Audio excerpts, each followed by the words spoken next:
Hi everybody and welcome back to Mad Scientists.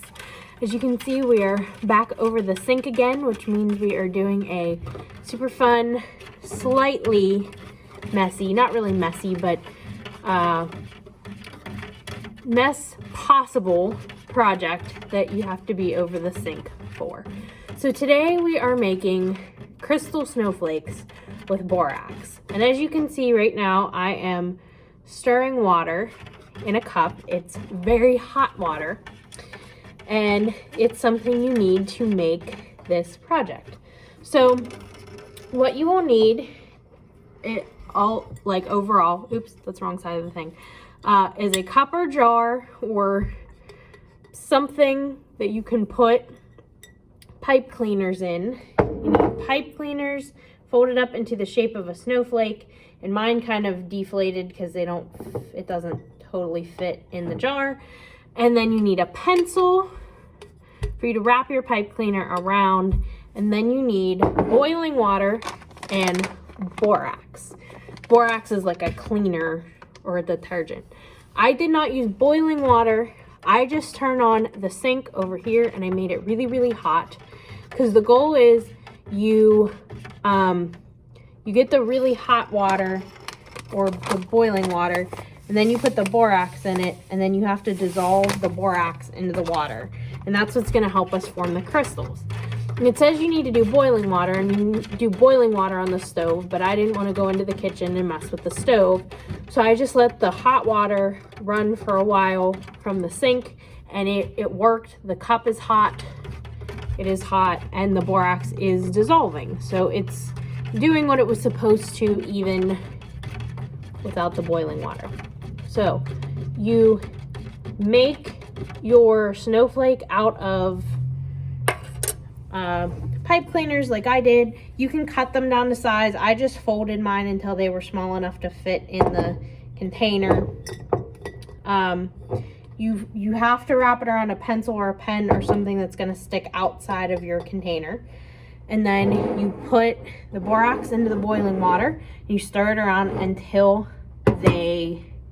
it is dissolved. And then you have to pour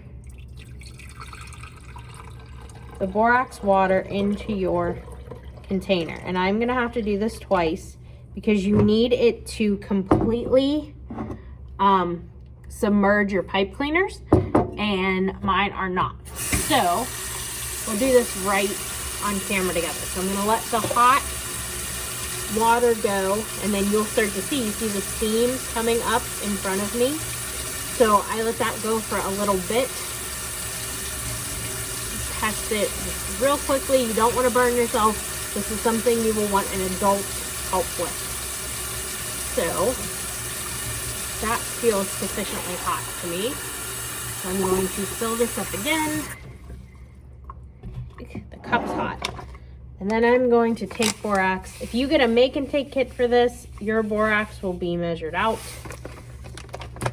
I don't quite feel like measuring today. So, and then I'll put more borax in here, and I'll stir and stir and stir until it's dissolved. And with the first set, the water was clear after it dissolved completely. So that's kind of a good rule of thumb thought process for you. You also don't need to do it in a jar this big. This is just the jar that I had. You could do it in a cup like this. You could do it in a smaller cup.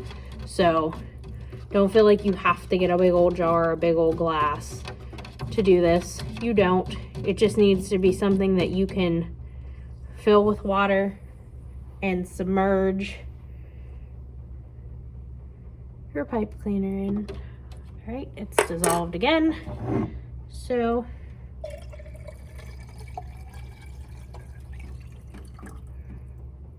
round two, and all but the top part is submerged now.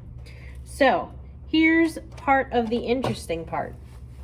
Now that this is submerged like this, it's hot. So see, it doesn't have to be boiling, it just has to be hot. So I have to leave this sit for 24 hours.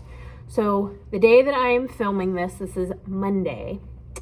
So I have to leave this sit until Tuesday, and then come back and we will be able to see the magic that has happened and talk about why it has happened. So I am going to leave this after I turn off the camera. I'm going to slide it over on the counter underneath the cabinets here downstairs in the children's room. And then tomorrow when I come in, and I don't start until noon, so when I come in at noon, I have to leave this sit for 24 hours. So maybe tomorrow right before I take my lunch, I will come down and pull it out and we will see the magic that happens. So stay tuned. So it has been probably over a week since I did this project. I was only going to leave it for a day. And I came down, when I came in the next morning, there were no crystals on the snowflake. And at this point, it doesn't even look like a snowflake because I left it in there so long. What is curious to me is there are crystals up here. There's like one there, and as you can see, everything that was submerged in water, not a crystal to be found. So what I'm going to do is I'm going to put it in this bowl, and I am going to leave it to sit out in the air, not in the water, for a while. Maybe leave it for a day or 2 days and see if that makes any difference. The thing that I was following, it did not say that you needed to leave it in the air, but the fact that the top here that was not submerged in water and that was up at the air has crystals on it leads me to believe that maybe it needs the air to work. So we're going to try that and see if it makes a difference. So it's been a day, and this has now been out of the water for a day, and it's been sitting for a day, and here's what I can conclude. If you look down here where there should have been crystals, do you see any crystals on here? Because I don't see a crystal on any of these parts. Now, if I can flip my camera around here, on the top, on the part that wasn't submerged in water, and on the tops of these two pieces of pipe cleaner, there are crystals. So this is what was supposed to happen all over the whole pipe cleaner. And I don't have an answer to why it didn't. So, here's a couple things we can think about. Perhaps because I didn't use boiling water and I just used really hot water, maybe that had something to do with it. Maybe it was the kind of pipe cleaners I used. I don't honestly know. But as you can see up here, this is what it was supposed to look like and what it was supposed to do, even though it didn't do it everywhere. I would love for you to try this at home and see if you get any better results out of it than I did. Have a great day.